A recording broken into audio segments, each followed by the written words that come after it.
In the course, I started out teaching communication skills in businesses, and I found out that the people were worse off for having had me there than not.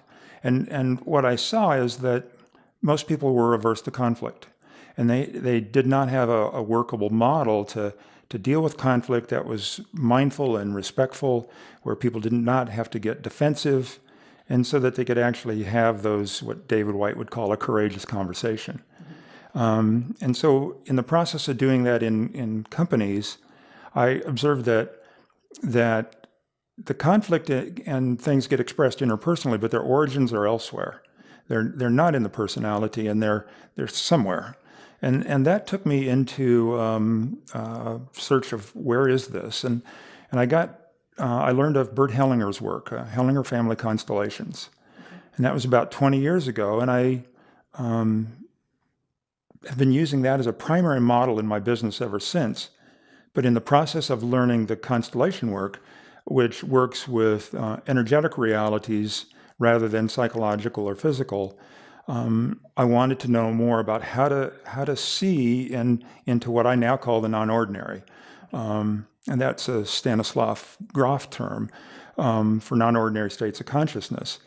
But I'm using it in the realities that are all around us that are distinct from what's imaginal, what's psychological, and what's physical. You as a woman, and all women know of these realities, if nothing else, then you can, more easily than a man, you can walk into a room and you can have a sense of what the vibe is, whether it's comfortable or uncomfortable. You can meet someone and have a felt sense or a knowing of whether you want to be around this bloke or not, or whether somebody's checking you out. I mean, it's what you know, and I wanted to learn about not only your capacities, but I wanted to learn about what are you aware of, because you're perceiving things that are non-psychological, they're non-imaginal, even though you might experience them physically. And so I also worked with the Caro Indians in the Peruvian Andes. For over 9 years, I went there every year and worked with them, and worked with one of their teachers. In fact, he and I did some teaching together for a while. And I worked with some Toltec tradition.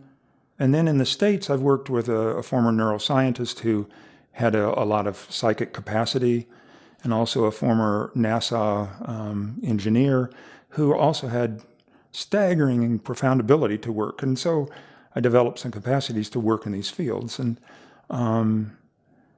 so those are some of the things I bring to the party whenever I work with anyone.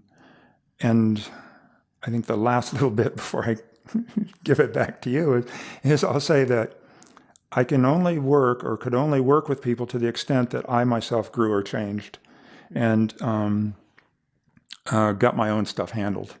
And it's, even though I've been working with people for 35 years, it's a constant process to look, what's going on in here that I need to grow and change so that I can